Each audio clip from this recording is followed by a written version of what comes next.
Olá, meus queridos e queridas, amados e amadas do Senhor. Vamos então meditar um pouquinho na palavra de Deus, nos princípios do Evangelho de nosso Senhor Jesus Cristo. Amém, queridos? Vamos orar. Pai querido, nós suplicamos a Ti a Tua bênção para tudo aquilo que vamos compartilhar e falar através desse pequeno estudo. Que o Teu Espírito Santo possa nos conduzir em triunfo, nos dando entendimento, discernimento e a capacidade de aplicar na nossa vida aquilo que estamos aprendendo na Tua Palavra. Nós oramos e clamamos e Te agradecemos em nome de nosso Senhor Jesus Cristo. Amém. Amém, meus queridos. Que Deus nos abençoe. Hoje eu quero compartilhar com vocês um estudo com o tema Caminhos e o Caminho. Caminhos e o Caminho. Vamos tentar entender a diferença que existe entre essa questão de caminhos e o caminho. Vamos ver alguns exemplos, que nós usamos com frases, com expressões, que mostra uma grande diferença naquilo que nós vemos e naquilo que nós conhecemos e passamos a entender. Então, existem muitas frases, muitas vezes as pessoas dizem assim, esse é o cara. Você já ouviu isso? Esse é o cara. Não é qualquer pessoa. Essa é a pessoa. Esse é o carro. Ou essa é a casa.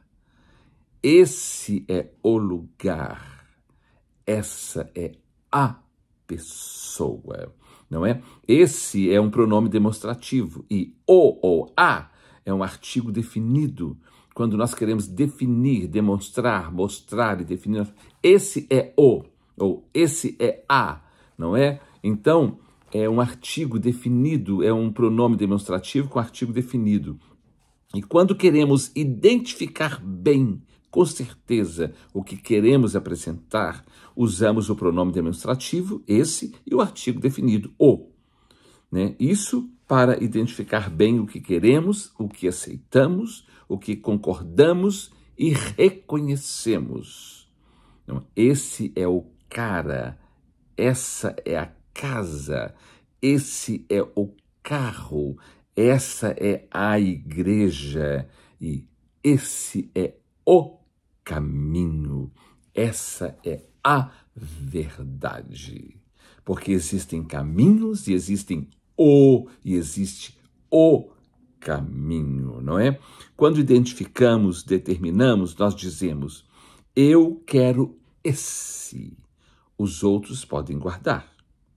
Ou, eu fico com esse, os outros eu não quero, eu não preciso. Então, é um artigo definido, não é? É um pronome demonstrativo com artigo definido. Esse é esse que eu quero, esse é que eu acho, esse é que eu concordo.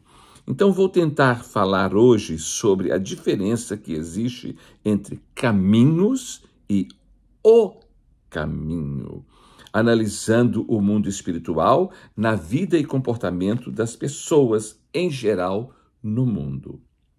Porque existem caminhos e existe o caminho. Quero que você entenda bem isso, não é?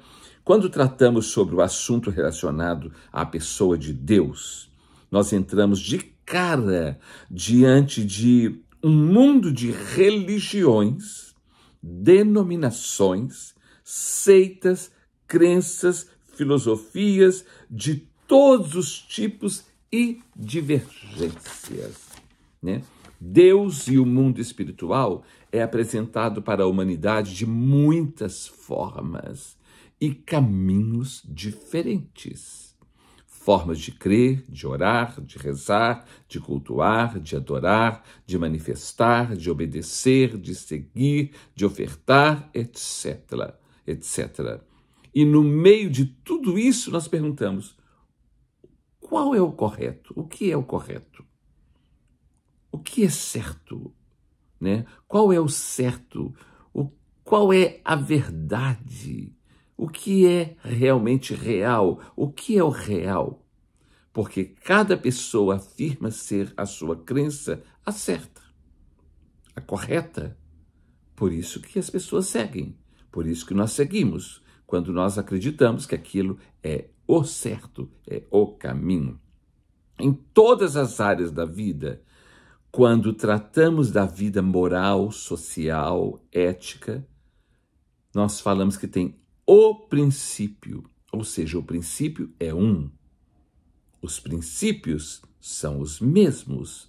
Podemos ter ou usar métodos diferentes, mas os princípios são os mesmos ou deveriam ser. Princípio é princípio, não muda, não é? Então, por isso nós falamos, esse é o princípio, não é? O mundo está hoje em grande conflito e cada vez mais dividido, porque ideias opostas contra os princípios estão fazendo de tudo para prevalecer, perdurar a qualquer custo. Então nós vamos ver algumas passagens da palavra de Deus que mostram essas coisas. Vamos ver primeiro no livro do profeta Oséias, no capítulo 4, do versículo de número 1 a 8. Você pode ler até o 19 depois, mas vamos ler de 1 a 8 agora. Né? Oséias, capítulo 4, versículo de número 1 a 8, fala assim: ouvi a palavra do Senhor, vós, filhos de Israel. A expressão em hebraico é chamar Israel. Chamar Israel, não é? Ouvi a palavra do Senhor, vós, filhos de Israel, porque o Senhor tem uma contenda com os habitantes da terra, porque nela não há verdade, nem amor, nem conhecimento de Deus. Olha que coisa, né? É a forma como está acontecendo hoje. O que só prevalece é perjurar, que são falsos juramentos, falsas promessas. Perjurar são falsas promessas, falsos juramentos, né? Promete, mas não cumpre. O que só prevalece é perjurar, mentir, matar, furtar e adulterar, e há arrombamentos e homicídios sobre homicídios. É isso que tem acontecido, principalmente nos nossos dias hoje. Por isso, a terra está de luto e todo o que mora nela desfalece, com os animais do campo e com as aves do céu, e até os peixes do mar perecem. Todavia, ninguém contenda, ninguém repreenda, porque o teu povo é como os sacerdotes aos quais acusa. Por isso tropeçarás de dia, e o profeta contigo tropeçará de noite, e destruirei a tua mãe. O meu povo está sendo destruído porque lhe falta o conhecimento. Porque tu, sacerdote, rejeitaste o conhecimento, também eu te rejeitarei, para que não sejas sacerdote diante de mim. Visto que te esquecestes da lei de Deus, também eu me esquecerei de teus filhos. Quanto mais estes se multiplicaram, tanto mais contra mim pecaram. Eu mudarei a sua honra em vergonha. Alimentam-se do pecado do meu povo e da maldade dele têm desejo ardente. Então, o que prevalece hoje é só a mentira, o engano. Não é? As pessoas estão voltadas para tudo aquilo que é errado, por isso que o mundo está desse jeito. E Oséias viveu antes de Cristo. Antes de Cristo ele já estava falando dessa situação. E hoje, então? Hoje é muito pior, porque hoje o homem tem estado muito mais afastado de Deus. Lá no livro do profeta Isaías, no capítulo de número 5, Isaías capítulo 5, fala assim, olha que coisa impressionante. O profeta Isaías viveu no ano 750 a.C. E olha o que ele fala, capítulo 5, do versículo de número 20 a 21, ele diz o seguinte: ai dos que ao mal chamam bem, e ao bem mal, que fazem da escuridade luz e da luz escuridade, põem o amargo por doce e o doce por amargo. Ai dos que são sábios a seus próprios olhos e prudentes em seu próprio conceito. Porque existem caminhos, existem interpretações, mas existe o caminho e existe a interpretação, não é? Lá em Isaías capítulo 24, versículo 5, fala assim, 24, versículo 5. Na verdade, a terra está totalmente contaminada por causa de seus próprios moradores, porque eles mesmos transgridem as leis, violam os estatutos e quebram a aliança eterna. Então as pessoas mudam tudo. Ao invés de ir pelo caminho que é certo, inventam outros caminhos, criam outros caminhos, outras formas que não é o caminho, que não é a forma que Deus tem para nós. Lá na carta do apóstolo Paulo aos Romanos, eu não vou entrar esse capítulo, é um capítulo muito sério, mas eu quero pegar só essa parte para falar de que existem caminhos e existe o caminho, não é? Romanos capítulo de número 1, eu vou ler apenas alguns versículos, porque esse capítulo é um capítulo muito sério, conforme eu disse. Eu quero ler o versículo de número 18, de 20 a 23 e de 28 a 32, que fala. O 18 fala assim: a ira de Deus, a justiça de Deus, o juízo de Deus se revela do céu contra toda impiedade e perversão dos homens que detêm a verdade pela injustiça. Eles não deixam que a verdade prevaleça, mas eles querem agir com a injustiça, não é isso que tem acontecido? Versículo de número 20 a 23 fala assim: porque os atributos invisíveis de Deus, assim como o seu eterno poder, como também a sua própria divindade, claramente se reconhecem desde o princípio do mundo, sendo percebidos por meio das coisas que foram criadas. Tais homens são, por isso, indesculpáveis. Nós somos indesculpáveis, meus irmãos, porque nós temos conhecimento, temos entendimento quando nós fazemos as coisas erradas, não é? Versículo 21. Porquanto, tendo o conhecimento de Deus, não glorificaram como Deus, nem lhe deram graças, antes se tornaram nulos em seus próprios raciocínios, obscurecendo-se-lhes o coração insensato. Não é? Conhecem a Deus, mas agem de forma errada, incorreta, que não agrada a Deus. E aqui no versículo de número 28 a 32 fala assim: e por haverem desprezado o conhecimento de Deus, olha, sempre larga, deixa a verdade, deixa o caminho para seguirem outros caminhos.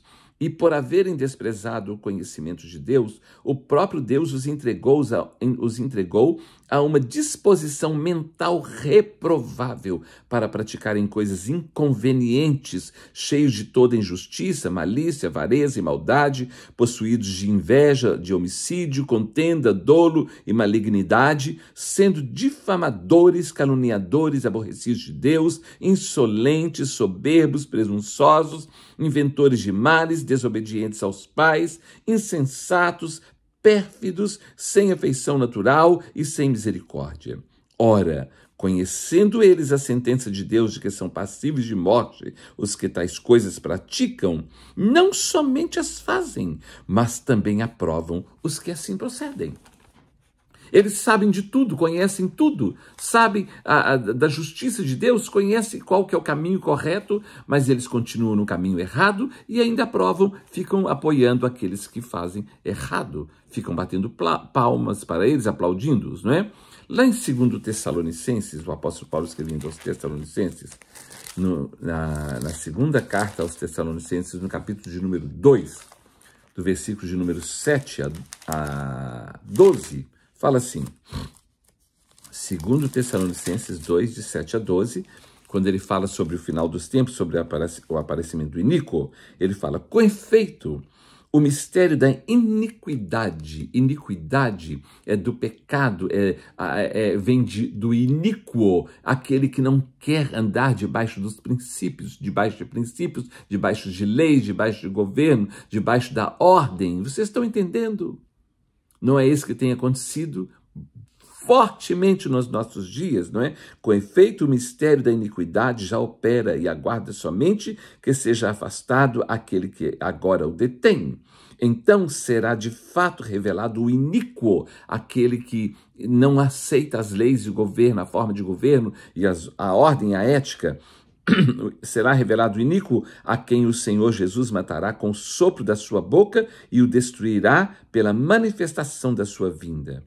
Ora, o aparecimento do iníquo é segundo a eficácia de Satanás, com todo o poder e sinais e prodígios da mentira, e com todo o engano de injustiça aos que perecem, porque não acolheram o amor da verdade para serem salvos. Toda pessoa que não acolhe a verdade, o amor da verdade, ela é iludida, ela é envolvida com aquilo que é errado, né? É por este motivo, pois, que Deus lhes manda a operação do erro. Deus permite a operação do erro para dar crédito à mentira. Você quer seguir mentira? Então segue. Então segue, vai fundo na sua mentira, no seu engano, a fim de serem julgados todos quantos não deram créditos à verdade. Antes, pelo contrário, deleitaram-se com a injustiça. Então, Deus permite que o engano prevaleça na vida daquelas pessoas que decidiram andar por outros caminhos e não pelo caminho que é a verdade, não é? Iníquo, iníquo é todo aquele que é contra todo tipo de governo, de princípios, de leis. Lá no livro do profeta Isaías, capítulo 3, olha o que Isaías fala. Isaías, capítulo 3. É muito interessante isso aqui.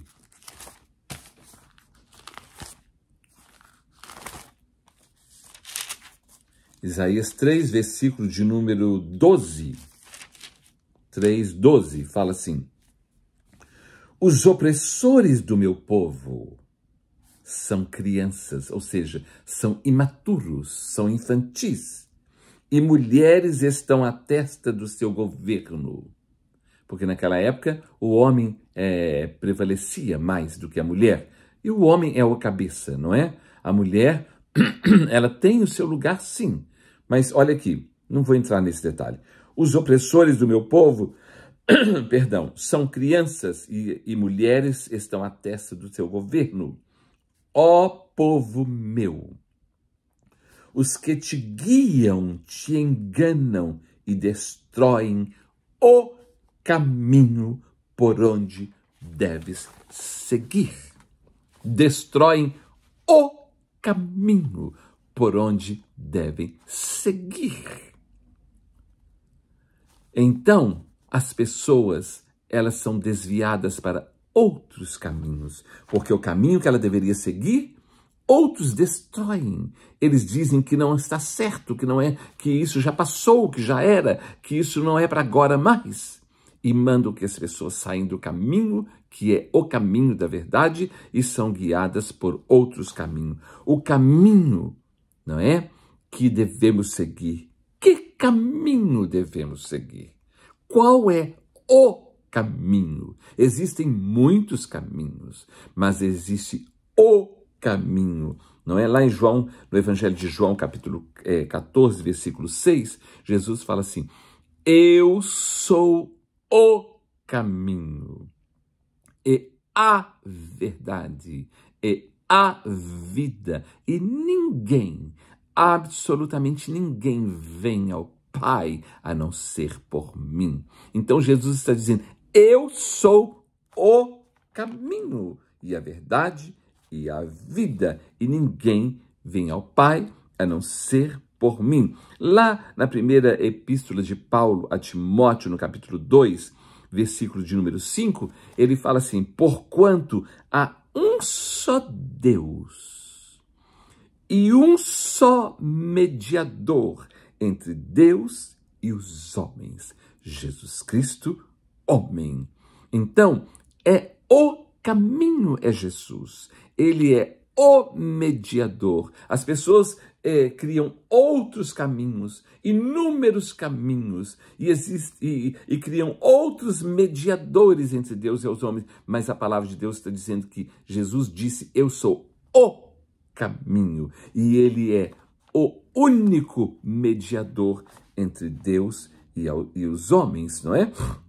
Lá em Gálatas, o apóstolo Paulo escrevendo aos Gálatas, no capítulo de número 1, versículo 6, capítulo 1, de 6 a 9, Gálatas, de 6 a 9, ele escreve assim para os Gálatas.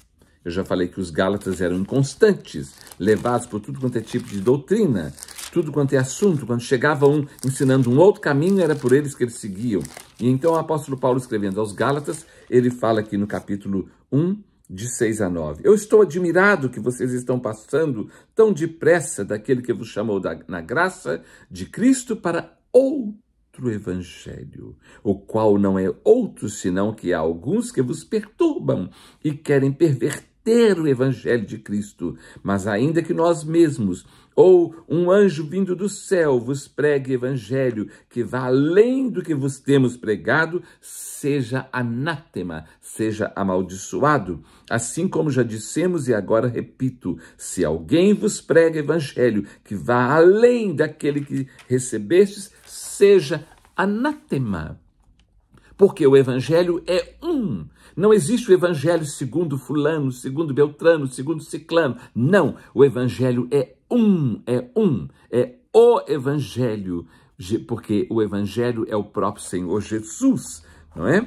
E lá em Colossenses, na carta do apóstolo Paulo aos Colossenses, no capítulo de número 2, versículo 8, ele fala assim, Colossenses 2:8, ele diz o seguinte: cuidado, para que ninguém vos venha enredar com sua filosofia e vãs sutilezas, conforme a tradição dos homens, conforme os rudimentos do mundo e não segundo Cristo. Porque existe o rudimento de Deus, perdão, o rudimento de Deus, que é a palavra de Deus, e existe o dos homens. Então, existem caminhos e existe o caminho, aquele que devemos seguir. Quando Jesus veio ao mundo, né, o mundo era dividido como judeus e gentios, né, os descendentes de Abraão e os que não eram descendentes de Abraão, judeus e gentios. A religião predominante naquela época era o judaísmo. A religião predominante. As línguas faladas eram o latim, que era o popular, o grego e o hebraico. E uma mistura de judaísmo com paganismo e sincretismo. A religião predominante era o judaísmo, mas existia o paganismo e o sincretismo, que era as misturas de crenças, os caminhos diferentes que as pessoas aprendiam para cultuar e para crer, para seguir, não é? Então existia o judaísmo, o paganismo, que o povo vivia de qualquer jeito, e o sincretismo, que era as diferentes formas de religião e de crenças, como nos nossos dias hoje, né? Chegou então Jesus pregando o evangelho, que são as boas novas. O evangelho. Jesus chega trazendo o evangelho, as boas novas de salvação. Lá em Hebreus, capítulo de número 1. Hebreus, capítulo de número 1. Versículos de número 1 e 2, fala assim: havendo Deus antigamente falado de muitas vezes, de muitas maneiras aos pais pelos profetas, nestes últimos dias nos falou pelo Filho, a quem constituiu o herdeiro de todas as coisas, pelo qual também fez o universo. Então, havendo Deus antigamente falado, outrora falado de muitas maneiras aos pais pelos profetas, nestes últimos dias nos falou pelo Filho. Agora é através do nosso Senhor Jesus Cristo. Tanto que lá no Evangelho de Mateus, Jesus, quando estava ensinando isso, várias vezes ele fala isso, no capítulo de número 5, né, que ele entra depois no Sermão da Montanha, no capítulo de número 5, perdão, de 21 a 41,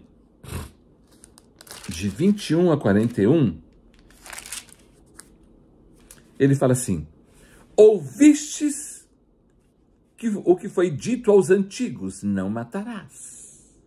Quem matar estará sujeito ao julgamento. Eu, porém, vos digo que todo aquele que sem motivo se irá contra seu irmão estará sujeito a julgamento, e quem proferir um insulto a seu irmão estará sujeito a julgamento de tribunal, e quem lhe chamar tolo estará sujeito ao inferno de fogo. Então, não é só matar fisicamente, eliminar uma vida, mas também matar no sentido moral, ético, social, em todas as áreas, não é? Quando nós ferimos as pessoas, e nesse capítulo o tempo todo ele fala: vocês ouviram isso, mas eu porém vos digo, vocês ouviram isso, mas eu porém vos digo, eu porém vos digo. Então depois você leia esse capítulo do versículo 21 ao 41, que você vai entender que existem caminhos, e agora Jesus mostra o caminho, aquele que nós devemos seguir nele, caminhando e fazendo e cumprindo a vontade de Deus. O apóstolo Paulo, escrevendo aos Romanos, no capítulo de número 10, Romanos capítulo 10, eu estou correndo porque são muitos textos, depois você leia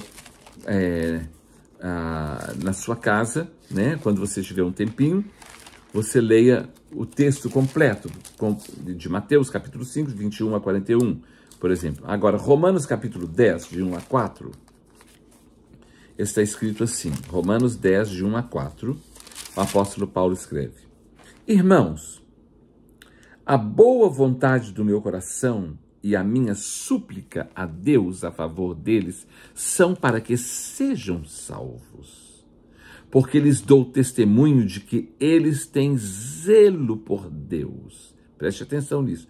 Porém, não com entendimento. Tem zelo por Deus, porém não com entendimento, porque lhes dou testemunho de que eles têm zelo por Deus, porém não com entendimento. Porquanto, desconhecendo a justiça de Deus e procurando estabelecer a sua própria, não se sujeitaram à que vem de Deus. Vocês estão entendendo? É quando eu falo do si mesmo, não é? Por isso que eu tenho que negar a mim mesmo, ou negue-se a si mesmo. Porque o fim da lei é Cristo, para a justiça de todo aquele que crê. Olha, o fim da lei é Cristo.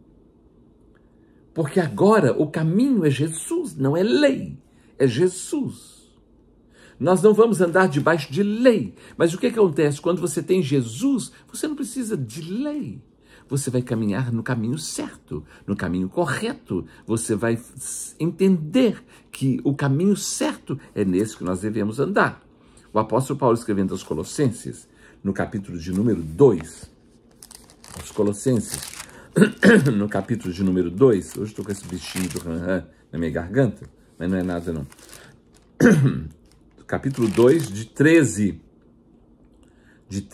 a 14, 13 e 14, fala assim: E a vós outros que estáveis mortos pelas vossas transgressões e pela incircuncisão da vossa carne, vos deu vida juntamente com ele, perdoando todos os nossos delitos, tendo cancelado o escrito de dívida que era contra nós e que constava de ordenanças, o qual nos era prejudicial, removeu inteiramente, encravando na cruz. Agora o caminho é Jesus, é através de Jesus. Ele levou tudo por nós, cancelou o escrito de dívida. Quando fala cancelou o escrito de dívida, lá em Roma, principalmente, quando alguém era preso e tinha os seus delitos, e quando ele cumpria o seu tempo de prisão, a sua pena, quando ele cumpria, eles escreviam na tela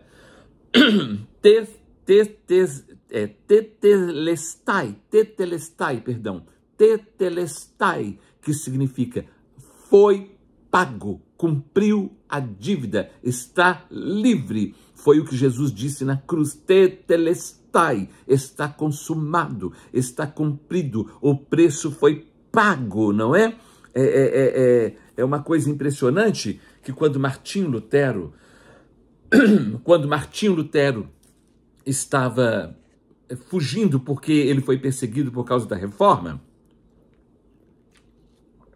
Satanás apareceu para ele e escreveu todos os seus pecados e colocou em cima de uma grande mesa. E ele chegou em cima daquela mesa e escreveu em cima dos pecados dele: o sangue de Jesus Cristo, seu Filho, me purifica de todo pecado. Ou seja, tetelestai, está pago, está consumado, porque agora o caminho é Jesus. O caminho agora não são dogmas, não são leis. O caminho agora é Jesus. Ele é o caminho. Consumado está. Lá no Evangelho de João, capítulo 19, versículo 30, foi quando Jesus falou: está consumado, está pago, eu paguei o preço, tetelestai, a dívida está paga e você está livre da culpa dos seus pecados. Jesus é o caminho, não um dos caminhos, não é? O século de número 3 foi do período de 1 de janeiro de 201, 1 de 201 a 31/12 do ano 300, no ano Dominus, que é o ano do Senhor. Então, do ano 201 a 300 foi o período do século 3.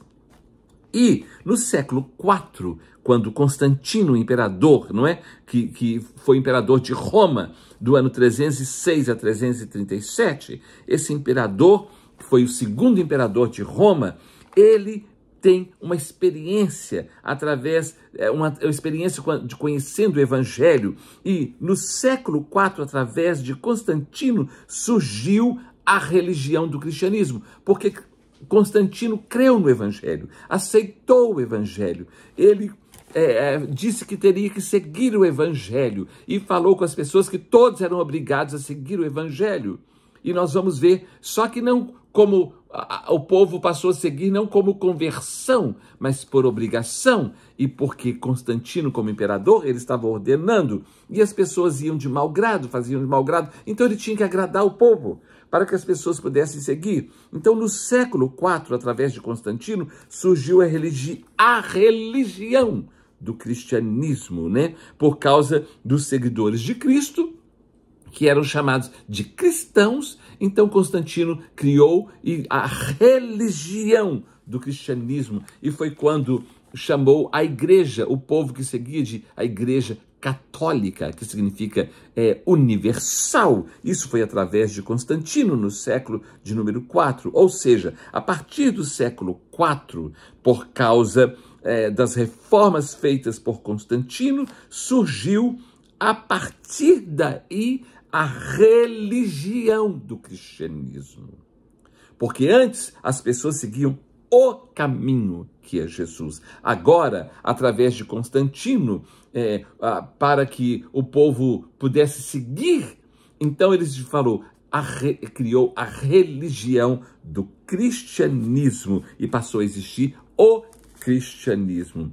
Jesus e os apóstolos nunca pregaram ou ensinaram religião alguma, sempre pregaram o Evangelho, as boas novas de salvação, o caminho. Será que nós estamos entendendo isso? Será que nós conseguimos entender isso? Jesus ensinava o caminho e ele diz: eu sou o caminho. Quando as pessoas falavam, mas como que é isso tudo? Ele falava: segue-me, segue a mim, porque ele é o caminho. Ele não falava: segue a minha religião. Não, ele ensinou através da vida dele, através do caminhar dele, como que nós deveríamos fazer. Não era religião, mas a partir de Constantino criou-se então a religião do cristianismo, né? Agora, Jesus ensinava o caminho, uma vida nova em Cristo, nele, não uma religião nova, mas uma vida nova, um estilo de vida nova. João 14,6, ele diz: eu sou o caminho e a verdade e a vida, e ninguém vem ao Pai a não ser por mim. E eu falei lá atrás, em 1 Timóteo 2,5, que fala: porquanto há um só Deus e um só mediador entre Deus e os homens, Jesus Cristo, homem. Lá no livro de Atos dos Apóstolos, capítulo 4, versículo 12, não é? Os apóstolos dizem: e não há salvação em nenhum outro, porque abaixo do céu não existe nenhum outro nome dado entre os homens pelo qual importa que sejamos salvos. Então o caminho é um, é Jesus. Não é religião, não é religião. Portanto, o caminho não é uma religião, nem seita, nem crença, nem filosofia, nem leis, nem conjuntos de ética, mas o caminho é Jesus. Será que nós estamos entendendo isso? O caminho não é uma religião, o caminho é uma pessoa, é Jesus. Jesus é o caminho, verdade e vida. Não é uma religião, nem denominação, é uma pessoa que é Jesus. Jesus é o caminho, não um dos caminhos. Jesus é o caminho. O apóstolo Paulo, antes de converter, ele era zeloso pela lei, ele era judeu, não é? Fariseu, e defendia a Torá, a lei, e ele não admitia que outros pregassem outra coisa que não fosse a Torá e a Tanakh, as leis de Moisés, e então ele perseguia a igreja. E lá no livro de Atos dos Apóstolos, no capítulo de número 9, antes de Paulo se converter e ter uma experiência com Jesus, olha o que acontece. No capítulo 9, do versículo de 1 a 2, fala: Saulo, porque o nome dele era Saulo antes, né?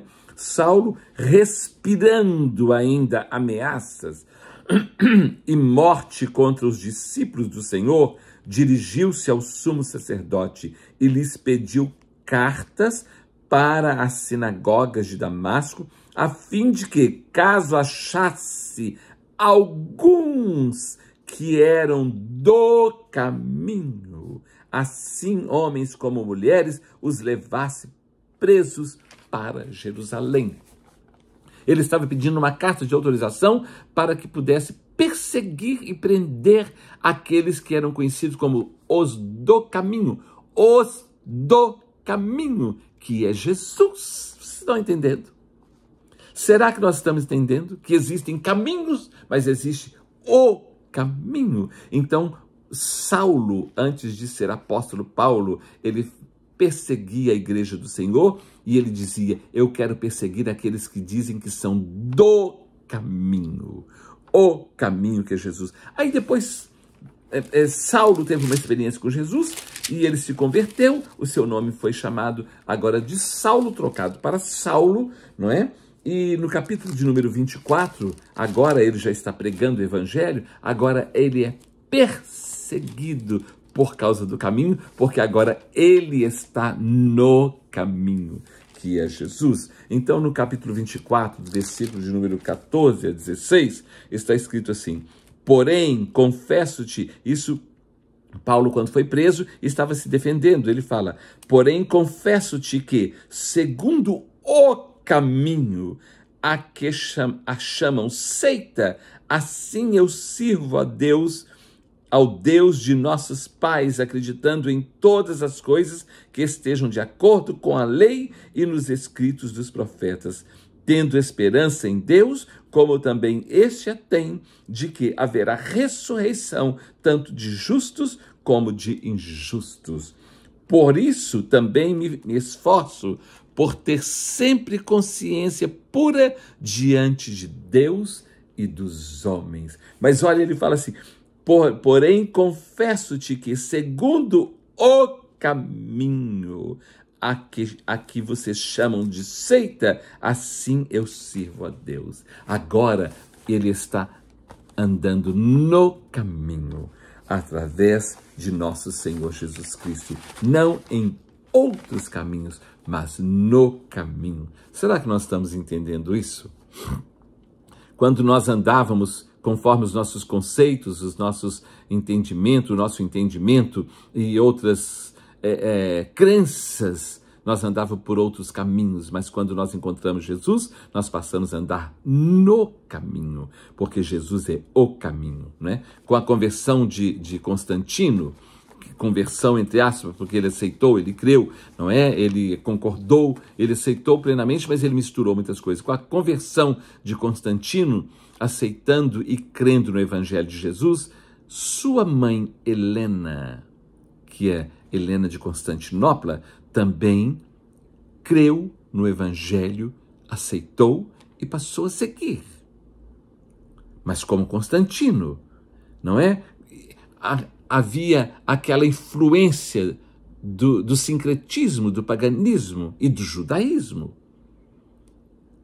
Mas ela agora conhece o Evangelho, e depois que ela passou a conhecer o Evangelho, preste atenção nisso aqui, ela passou a viajar pela Palestina, procurando conhecer e descobrir os lugares por onde Jesus e os apóstolos passaram, onde aconteceram os milagres, onde Jesus nasceu, viveu, morreu e foi sepultado, e outros acontecimentos, onde aconteceram os relatos dos apóstolos, os escritos e registros dos discípulos. Ela passou a procurar esses lugares da Palestina.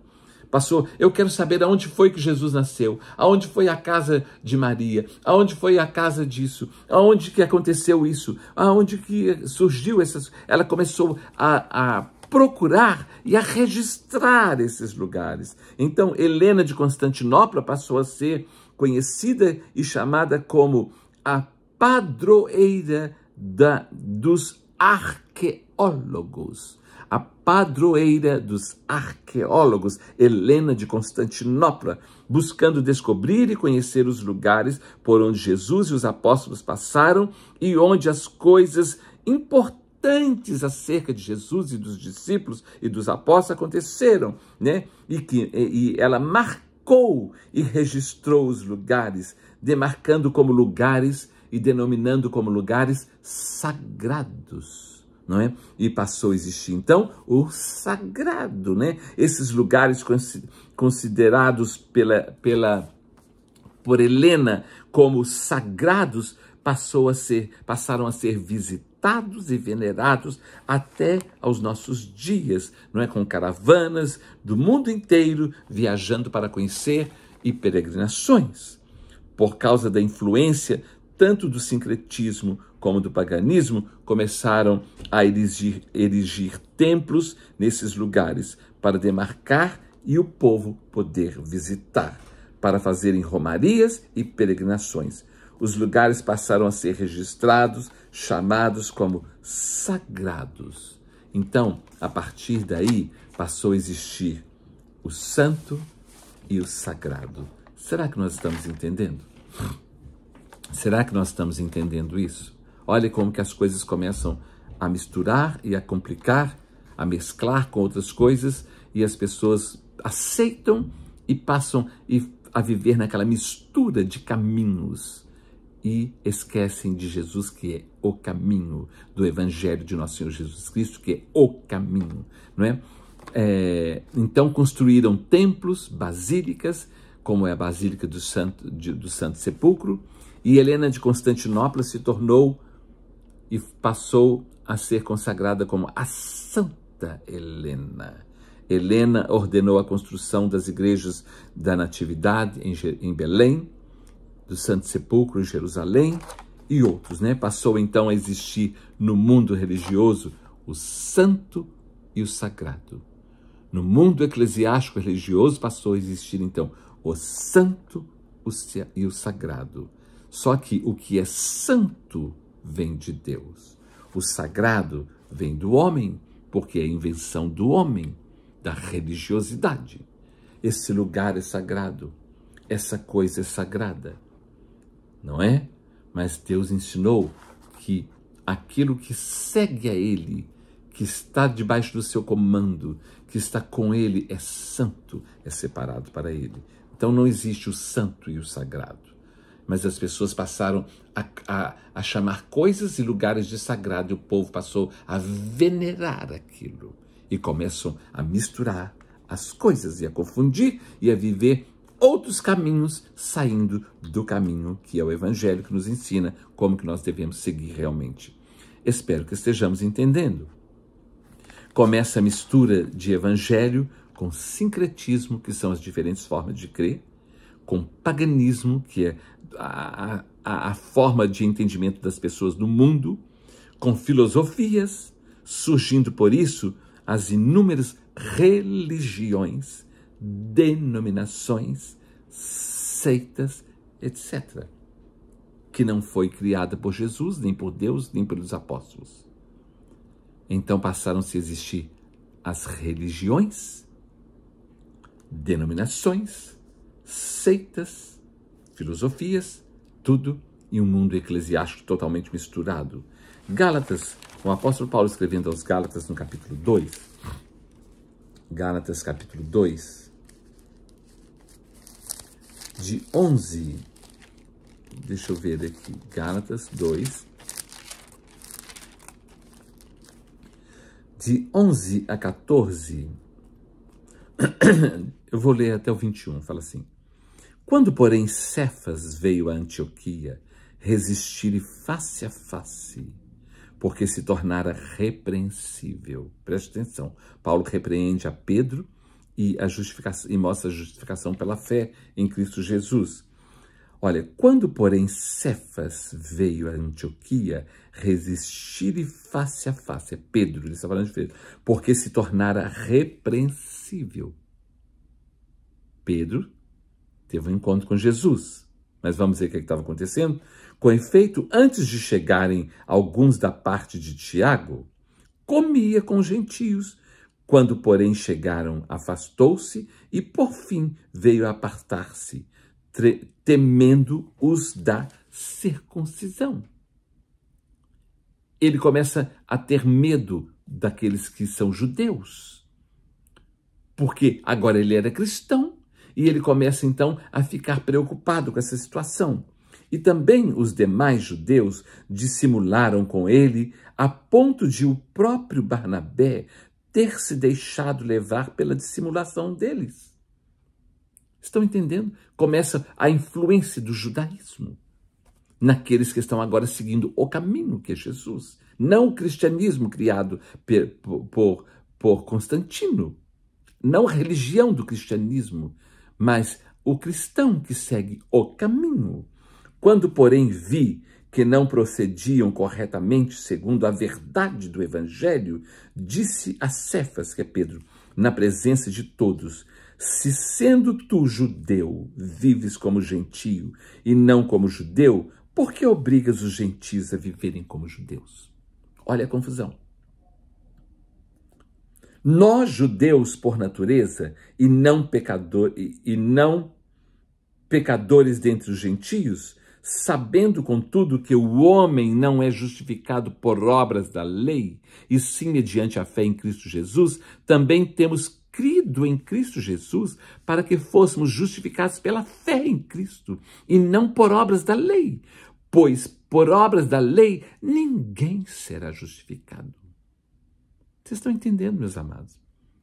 Mas se procurando ser justificados em Cristo, fomos nós mesmos também achados pecadores, dar-se-á o caso de ser Cristo ministro do pecado? Certo que não. Porque se torno a edificar aquilo que destruiu, a mim mesmo me constituo transgressor. Porque eu, mediante a própria lei, morri para a lei, a fim de viver para Deus. Estou crucificado com Cristo. Logo, já não sou eu quem vive, mas Cristo vive em mim. E se esse viver que agora tenho na carne, vivo pela fé no Filho de Deus, que me amou e a si mesmo se entregou por mim, não anulo a graça de Deus, pois se a justiça é mediante a lei, segue-se que Jesus Cristo morreu em vão.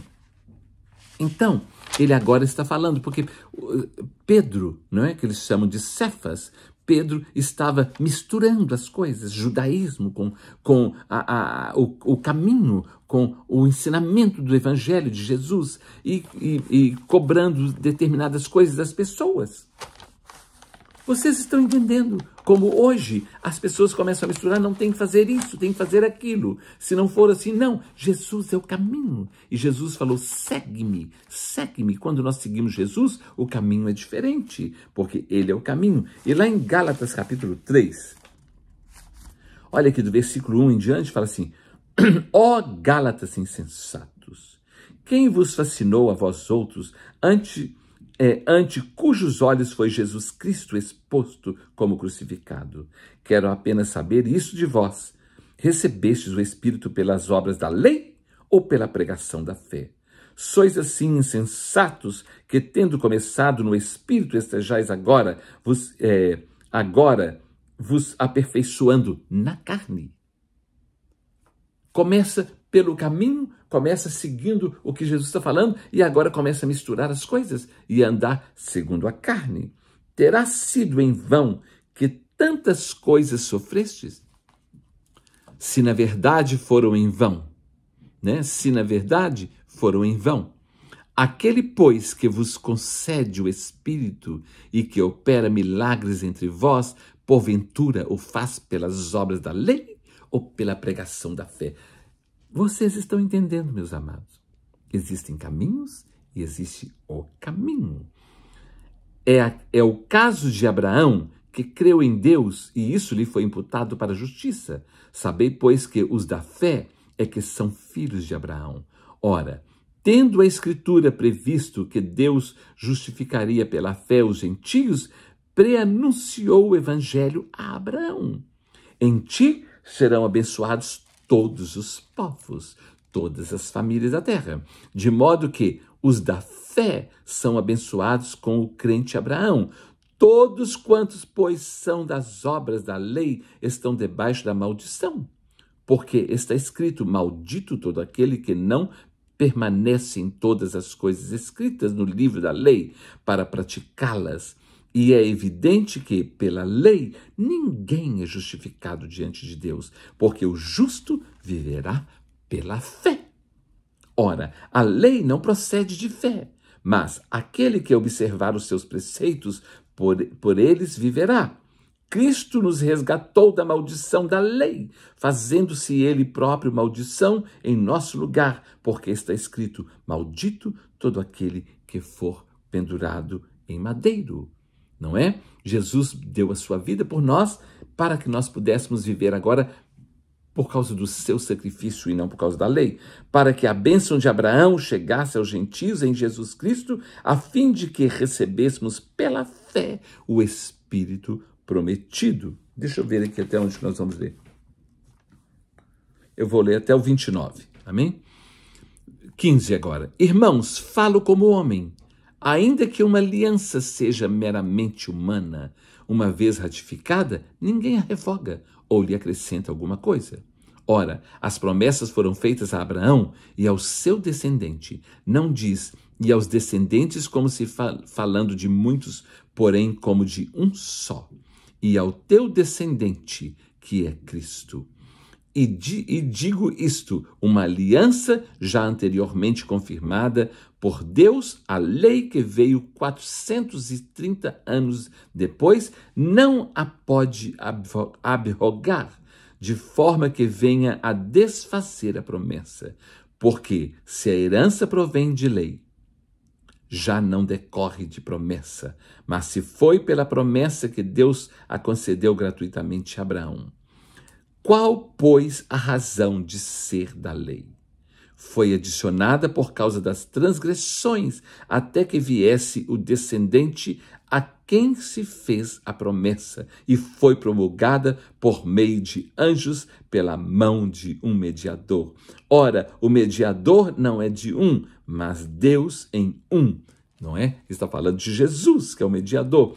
É, porventura, a lei contrária às promessas de Deus? De modo nenhum, porque se fosse promulgada uma lei que pudesse dar vida, a justiça, na verdade, seria procedente de lei. Mas a Escritura encerrou tudo sob o pecado, para que, mediante a fé em Jesus Cristo, fosse a promessa concedida aos que creem.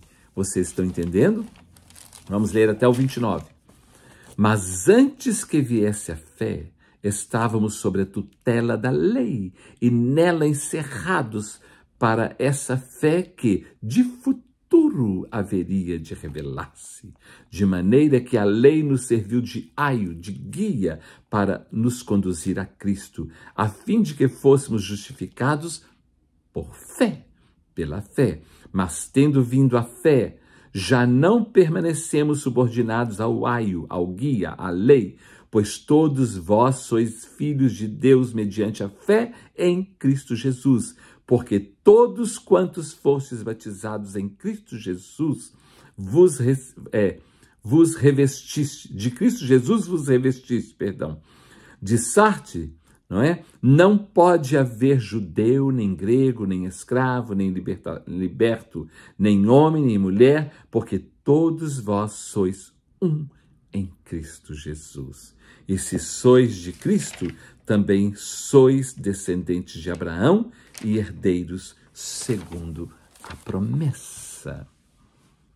Então, as pessoas andavam pelos caminhos da lei, que eram muitas, e que são muitas, não é? São muitas as leis. Agora nós andamos pelo caminho que é Jesus. Já há alguns anos que pessoas que conhecem o Evangelho de Jesus começam a misturar Evangelho com judaísmo, com sincretismo e outros ismos, né?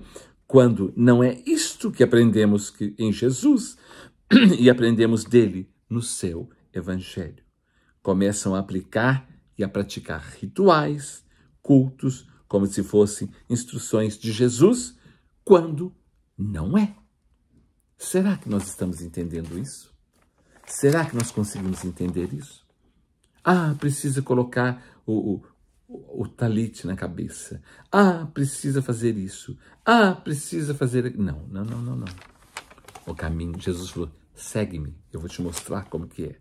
Segue-me. Estamos seguindo o caminho ou estamos seguindo os caminhos que os homens falam? Vamos ver algumas coisas. Não é sobre a lei. A lei, será que nós vamos andar debaixo da lei? Deixa eu falar uma coisa. Nós não precisamos de lei para falar que não é para matar, nem para mentir, nem adulterar, não. Em Cristo, nós não fazemos isso. Porque nós somos em Cristo nova criatura, não é? Lá em Romanos capítulo 3, versículo 20, Romanos 3, 20, perdão, é isso mesmo. Está escrito assim. Vamos ver. 3:20. Visto que ninguém será justificado diante dele por obras da lei, em razão de que, pela lei, vem o pleno conhecimento do pecado. Nós não somos justificados pelas obras da lei. Gálatas 2:16 fala assim, está escrito assim. Gálatas 2:16 está escrito assim. Sabendo, contudo, que o homem não é justificado por obras da lei, e sim mediante a fé em Cristo Jesus, a fé em Cristo Jesus. Também temos crido em Cristo Jesus para que fôssemos justificados pela fé em Cristo e não por obras da lei, pois por obras da lei ninguém será justificado. Será que está claro? Será que está claro? Olha aqui, Gálatas 3:24, está escrito assim. De maneira que a lei nos serviu de guia, de aio, para nos conduzir a Cristo, a fim de que fôssemos justificados por fé, pela fé. E Romanos, capítulo 10, versículo 4, está escrito assim. Olha que coisa impressionante. Romanos, capítulo 10, versículo 4. Porque o fim da lei é Cristo, para a justiça de todo aquele que crê. Então, por que fica seguindo e falando, temos que fazer isso, temos que fazer aquilo? Não é a lei. Jesus falou assim, se alguém quiser vir após mim, negue-se a si mesmo. Tome a sua cruz e segue. Segue a mim. Porque Jesus é o caminho, não é? Quando fala dos sábados, né? Fala de sábado. Eu quero que você leia depois, porque nós já estamos com o nosso tempo vencido. Sábado, Jesus fala, eu Eu sou maior do que o sábado. Quando a Bíblia fala Shabbat Hashem, descansa no Senhor. Ele fala, o homem não foi feito para o sábado, mas o sábado foi feito para o homem. Você vê isso em Marcos, capítulo 2, de 23 a 28. Marcos 2, de 23 a 28. E lá em Isaías, capítulo 1, de 12 a 17, Deus fala, já lá antes, no Antigo Testamento, eu estou cansado das suas festas, das duas novas e até dos sábados. Isso me cansa, porque não é dia, é um descanso nele. Então, o caminho é Jesus, o nosso sábado não é dia, o nosso sábado é Jesus, porque Shabbat significa descanso, o nosso descanso não é dia, o nosso descanso é Jesus. Sobre a circuncisão, só para vocês terem uma ideia, vou ler aqui, Gálatas 5. Gálatas 5. Outro dia eu ouvi alguém falando, os homens precisam circuncidar, os homens precisam, isso é bom por causa de questão de higiene, não por causa de questão de lei, e senão nós não seremos abençoados. Vocês estão entendendo, meus amados? Olha, lá em Gálatas capítulo 5, versículo 6, está escrito assim, porque em Cristo Jesus, nem a circuncisão, nem a incircuncisão tem valor algum, mas a fé que atua pelo amor. E lá no capítulo 6 de Gálatas, versículo de número 15, está escrito assim, pois nem a circuncisão é coisa alguma, nem a incircuncisão, mas o ser nova criatura. É isso, não é? Lá, pelas obras, ninguém é salvo pelas obras. Nós somos salvos pela fé. A Bíblia fala em Tiago 2,26 que a fé sem obras é morta, mas ninguém é salvo pela fé. Você vê isso em Efésios capítulo 2, de 8 a 10. Quando fala sobre o jejum, nós vimos lá em Isaías 58, não é você fazer sacrifício. O maior jejum é aquele quando você para de falar mal dos outros. É quando você abençoa a vida das pessoas. É quando você se abstém de alguma coisa para beneficiar a vida do outro. Esse é que é o jejum verdadeiro, não é? Jesus fala do jejum, sim, lá no Novo Testamento, por causa das obras malignas, por causa das potestades, e nós precisamos nos santificar. Mas não adianta eu fazer um jejum só como sacrifício e não colocando a minha vida em santificação ao Senhor. Quando fala sobre oferta, dízimos, ofertas, lá em 2 Coríntios 9, 7, fala que Deus ama, é aquele que dá com alegria. Não é por obrigação, não é porque é lei, não, é aquele que dá com alegria. Não é quando a Bíblia fala, quando as pessoas, os caminhos, as outras religiões falam sobre purgatório, sobre reencarnação. Hebreus 9, 27 fala que ao homem está ordenado morrer uma só vez. Vindo depois disso, o juízo. E quando você olha no Evangelho de Lucas, no capítulo 16, de 19 a 31, Jesus fala sobre que não existe essa questão de reencarnação.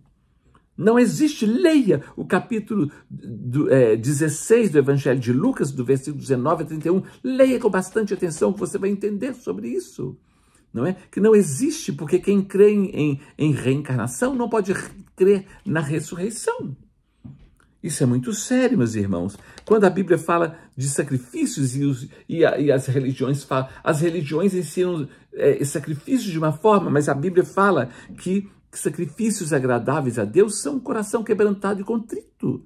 Um coração quebrantado e contrito, Deus não vai desprezar. E lá em 1 Samuel, capítulo 15, versículo 22, Deus fala com Saul através de Samuel. Você acha que Deus está querendo sacrifícios? Deus se agrada de sacrifícios? Não. Sacrifícios agradáveis a Deus são que nós obedeçamos a sua palavra, que nós sigamos o caminho que é Jesus. Não é? E quando fala sobre oração, tem que orar de joelho, tem que orar de pé, tem que orar virado não sei para quê, tem que orar de costas, tem que orar. Não existe isso. A palavra de Deus, Jesus fala lá em Mateus capítulo 6, versículos 6 a 8. Quando você for orar, entre no seu quarto. fecha a porta e fala com Deus em secreto. Tenha um tempo seu com Deus. Existem caminhos e existe o caminho. Cada um de nós é totalmente responsável por onde estamos caminhando e como estamos caminhando, pelo caminho que nós decidimos seguir. João 14,6, Jesus diz: eu sou o caminho, e a verdade, e a vida. E ninguém, absolutamente ninguém, vem ao Pai a não ser por mim.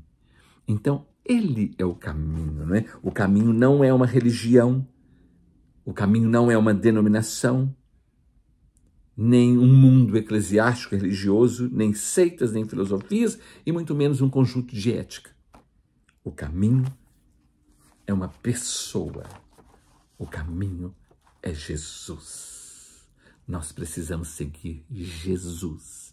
Jesus. Por isso que quando nós discipulamos, quando nós ensinamos, nós não discipulamos ninguém para nós, não. Para nós ficarmos tomando conta dele, não. E mandando na vida dele, conduzindo a vida dele, não.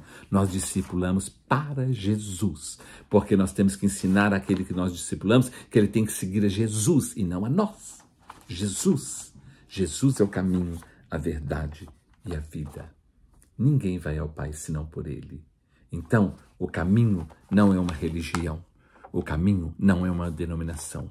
O caminho não é uma filosofia. O caminho não é um conjunto de éticas. O caminho é uma pessoa que se chama Jesus. Vamos seguir Jesus.